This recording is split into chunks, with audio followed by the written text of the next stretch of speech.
대한민국 국민이라면 누구나 기억하고 기념해야 할 6.25 전쟁의 역사를 성경적 세계관으로 알리고 전하는 6.25 잊지 말아야 할 그때 그 역사 특간입니다. 대한민국 국민이라면 누구나 6.25 전쟁을 기억해야 하며 결코 잊어서는 안 됩니다. 왜냐하면 6.25 전쟁은 아직 끝나지 않은 전쟁이며 반드시 끝내야 할 전쟁이기 때문입니다. 6.25 잊지 말아야 할 그때 그 역사 첫 번째 이야기.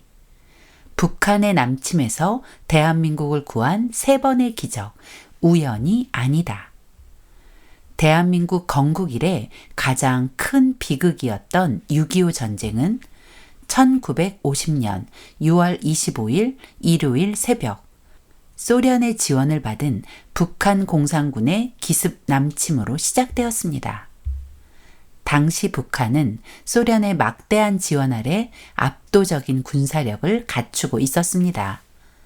소련의 교관으로부터 체계적인 훈련을 받은 약 18만 명의 지상군과 400여 문의 대포, 242대의 소련제 탱크 등 막강한 화력을 갖추고 있었습니다.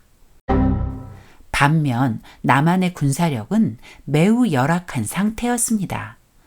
병력도 화기도 북한의 절반 정도, 탱크는 한 대도 없고 항공기도 전투기가 아닌 연락기, 함정도 다 낡아빠진 36척이 전부였습니다. 이런 상황에서 북한군은 파죽지세로 남하했고 결국 대한민국의 수도 서울은 단 3일 만에 북한군에 의해 함락되고 말았습니다. 전쟁이 시작된 지 4일 만에 대한민국 국군 절반에 가까운 약 4만 4천 명이 전사하거나 포로가 되는 큰 피해를 입었습니다. 이처럼 처참한 상황에서 과연 누가 대한민국의 생존을 예상할 수 있었을까요? 많은 사람들은 대한민국의 멸망이 시간 문제라고 생각했습니다. 하지만 놀랍게도 그 절체절명의 위기 속에서 대한민국은 무너지지 않았습니다. 도대체 대한민국은 어떻게 살아남을 수 있었을까요? 그 배경에는 기적과도 같은 세 가지 사건이 있었습니다. 첫째, 미국의 신속한 참전 결정이었고, 둘째, 유엔이 대한민국을 위해 참전을 결정한 것이었습니다.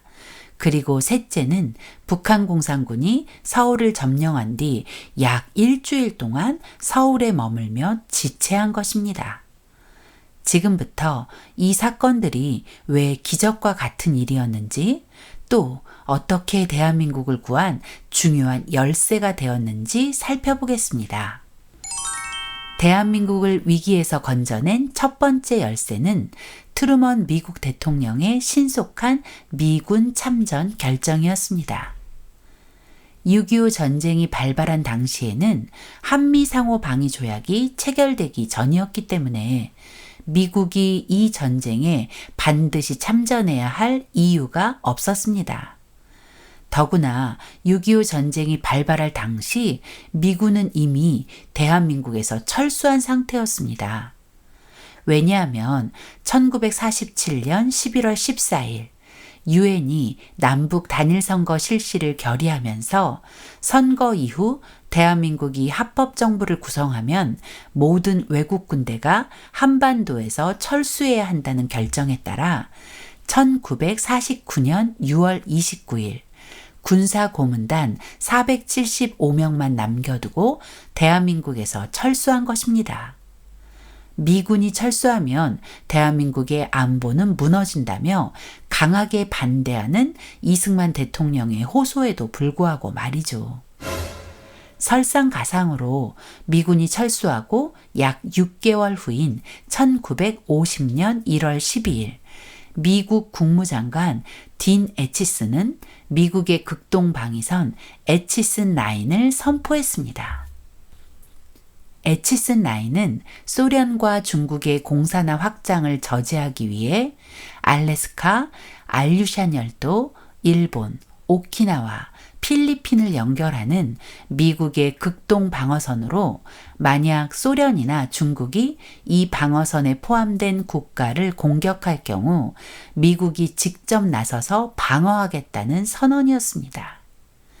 이는 미국의 안보를 지키는 동시에 공산 진영에 대한 경고이기도 했죠. 그러나 문제는 이 에치슨 라인에서 대한민국은 제외되었다는 것입니다. 이는 곧 대한민국은 소련과 중국 공산 세력의 위협으로부터 미국의 보호를 기대할 수 없다는 것을 의미했죠. 이처럼 대한민국을 보호해야 할 어떤 약속이나 의무가 없는 상황에서 트루먼 대통령이 6.25 전쟁에 개입해 대한민국을 돕기 위해 미국 참전을 결정했다는 것은 당시로서는 기적과도 같은 일이었습니다. 1950년 6월 25일 대한민국에서 전쟁이 발발한 당일 오후 1시경 미국 시간으로 6월 24일 밤 8시 50분 트루먼 대통령은 에치슨 국무장관으로부터 북한의 남침 사실을 보고받았습니다. 그리고 6월 27일 트루먼 대통령은 미 극동사령관 더글라스 맥아더 장군에게 대한민국에 대한 미 극동 해군과 공군의 지원을 즉각 개시하라 명령하며 사실상 미군의 참전을 선언했습니다. 이어 6월 30일 저녁에는 지상군 파병까지 결정했고 마침내 1950년 7월 1일 스미스 대대 장병 540명이 부산에 상륙하면서 미군의 본격적인 참전이 시작됩니다. 이 기적과 같은 트루먼 대통령의 결정 뒤에는 잘 알려지지 않은 중요한 인물이 있었습니다. 그 사람은 바로 워싱턴 DC의 파운드리 감리교회를 담임하던 프레드릭 브라운 해리스 목사입니다. 해리스 목사는 24년 동안 상원 원목으로 재직하며 미국 정치권에 큰 영향력을 행사했던 인물이었습니다. 물론 트루먼 대통령의 신속한 파병 결정에는 빌리 그레이엄 목사의 전보도 큰 영향을 주었죠. 6.25 전쟁 발발 직후 빌리 그레이엄 목사는 트루먼 대통령에게 정보를 보내 이렇게 호소했습니다. 코리아의 남쪽에는 인구 대비 세계 그 어느 지역보다 많은 기독교인들이 있습니다. 그들을 내버려 두어서는 안 됩니다. 하지만 당시 빌리 그레이엄 목사는 31살의 젊은 목사로 트루먼 대통령을 직접 만난 적은 없었습니다. 반면 해리스 목사는 트루먼이 부통령 시절부터 친밀한 관계를 유지해왔고 특히 전쟁 발발 약 한 달 전 트루먼 대통령에게 편지를 보내 한반도를 둘러싼 국제 정세가 매우 긴박하므로 대한민국의 안전 보장을 위해 이승만 대통령을 국빈으로 초청해 만날 것을 요청하기도 했습니다. 이러한 점을 볼 때 해리스 목사의 조언이 트루먼 대통령의 파병 결정에 더 큰 영향을 끼쳤을 것으로 여겨집니다. 트루먼 대통령이 참전을 결정하고 실제로 파병을 실행하자 해리스 목사는 1950년 8월 18일 트루먼 대통령에게 편지를 보냈습니다. 그는 트루먼 대통령의 이 결정은 훗날 20세기 역사에서 가장 중요한 선택으로 기억될 것입니다. 트루먼 대통령의 참전 결정을 높이 평가했습니다. 이에 대해 트루먼 대통령도 해리스 목사님의 편지에 깊이 감사드립니다 라고 답장한 것으로 전해집니다. 이후에도 해리스 목사와 파운드리 감리교회는 전쟁 중인 대한민국을 돕기 위해 기금과 구호 물자를 보냈고 대한민국의 승리를 위해 지속적으로 기도했습니다. 해리스 목사가 미군 참전을 적극적으로 조언하고 대한민국을 도우려고 애쓴 이유는 바로 이승만 대통령과의 각별한 관계 때문이었습니다.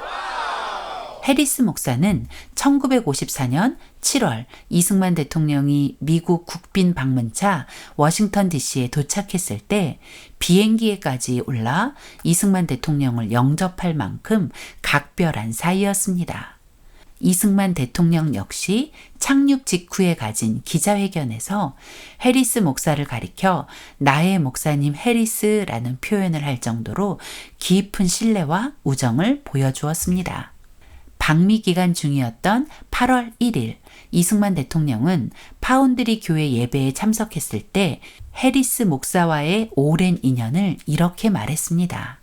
1945년 이전에 워싱턴 DC에서 망명 생활을 할 때 나는 이 교회에서 예배를 드렸고 평생의 친구이자 현재 이 교회를 관할하는 프레데릭 해리스 목사님을 사귀게 되었습니다. 해리스 목사의 한국 사랑은 단순한 우정을 넘어섰습니다. 그는 6.25 전쟁 당시 미국의 한국 지원과 참전에 힘을 보탰고 전쟁 이후에도 대한민국을 위해 보이지 않는 곳에서 그림자 대사와 같은 역할을 감당하며 한국을 도왔습니다. 대한민국이 오늘날 자유를 누릴 수 있게 된 데에는 트루먼 대통령의 신속한 참전 결정과 그 결정을 이끌어내는데 중요한 역할을 한 해리스 목사의 노력이 있었습니다. 하지만 우리가 결코 잊지 말아야 할 또 하나의 사실이 있습니다. 대한민국을 구한 기적 뒤에는 우리 국군과 유엔군의 숭고한 희생이 있었다는 것입니다. 특히 미군은 대한민국을 위해 엄청난 희생을 치렀습니다. 트루먼 대통령의 신속한 참전 결정으로 1950년 7월 1일 부산에 상륙한 스미스 특수임무부대 장병 540명은 북진을 시작했습니다. 미군의 첫 번째 전투는 7월 5일 오산 북쪽 중미령에서 북한군과 교전한 오산 중미령 전투였습니다. 이 전투에서 미군은 치열한 교전 끝에 540명의 대원 중 181명이 전사하거나 실종되는 큰 피해를 입었습니다.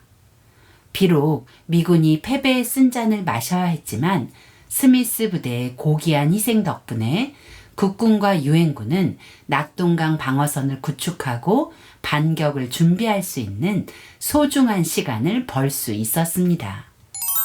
오늘날 오산시 내산미동 중미령 평화공원에는 스미스 특수임무부대원 540명을 상징하는 540개의 돌을 쌓아 만든 유엔군 초전 기념비가 세워져 있습니다. 이 기념비는 대한민국을 위해 싸운 그들의 희생을 기억하고 있습니다. 중미령 전투를 시작으로 미군은 낙동강 방어선 전투, 인천 상륙작전, 장진호 전투 등 수많은 격전을 치렀습니다. 이 과정에서 54,246명이 전사하고 8,177명이 실종되었으며 7,140명이 포로가 되었고 103,248명이 부상을 당했습니다. 모두 합하면 17만 2,847명에 달하는 미군 장병들이 대한민국을 위해 희생한 것입니다. 세계 최강국인 미국이 자유를 지키기 위해서 약소국이었던 대한민국을 위해 바친 희생은 참으로 값지고 숭고한 것이었습니다. 특히 우리에게 깊은 감동을 주는 것은 미국 대통령을 비롯한 장관, 장군 등 최고위층의 아들 142명이 6.25 전쟁에 자원 참전했으며 그중 35명이 전사했다는 사실입니다. 아이젠하워 대통령의 아들 존 아이젠하워 육군 중위는 1952년 미 3사단 중대장으로 참전했고 워커 8군 사령관의 아들 샘 워커 중에는 미 24단 중대장으로 참전해 대한민국을 위해 싸웠습니다. 6.25 전쟁에서 사단장과 군단장을 거쳐 8군 사령관까지 지낸 벤플리트 장군의 아들 제임스 벤플리트 2세 공군 대위도 폭격기 조종사로 참전했습니다. 그는 1952년 4월 4일 새벽 평남 순천 지역으로 야간 출격을 나갔다가 안타깝게도 실종됐습니다. 또한 미 해병 제1항공단장 필드 해리스 장군의 아들 윌리엄 해리스 소령은 중공군의 2차 공세 때 장진호 전투에서 전사했습니다. 미 중앙정보국 앨런 덜레스 국장의 아들 앨런 메시 덜레스 2세 역시 해병 중위로 참전했다가 머리에 총상을 입고 평생 후유증을 안고 살아야 했습니다. 지금도 하버드 대학교의 하버드 메모리얼 교회 한쪽 벽면에는 한국 전쟁에 참전했다가 전사한 20명의 장병들의 이름을 동판에 새겨 대한민국을 위해 헌신한 그들의 숭고한 희생을 추모하고 있습니다. 아울러 월터 리드 미 육군 병원에는 6.25 전쟁 당시 중상을 입은 용사 수십 명이 여전히 침상에 누워 투병 중이라고 합니다. 그뿐만 아니라 미국은 6.25 전쟁에 천문학적인 비용을 아낌없이 쏟아부으며 대한민국을 도왔습니다. 2009년 미국의 국방정보센터가 미 의회조사국 등의 자료를 바탕으로 산출한 바에 따르면 당시 미국이 부담한 전쟁 비용은 자그만치 670억 달러에 달합니다. 이를 현재 가치로 환산하면 6,910억 달러로 하나로는 약 767조 원에 이르는 거액입니다. 이처럼 미국은 한국을 지키기 위해 무기, 장비, 탄약 등 군수 물자만 지원한 것이 아니라 한국 국민 전체를 먹여 살리며 함께 싸웠고 고귀한 생명까지 바친 것입니다. 만약 그때 미국의 도움이 없었다면 자유대한민국은 6.25 전쟁과 함께 역사 속으로 사라졌을지도 모릅니다. 오늘날 우리가 누리고 있는 경제적 풍요와 자유는 결코 당연하게 얻어진 것이 아닙니다. 전쟁의 참화 속에서 기적적으로 이 대한민국을 구원하신 하나님의 전적인 은혜가 있었음을 잊지 말아야 합니다.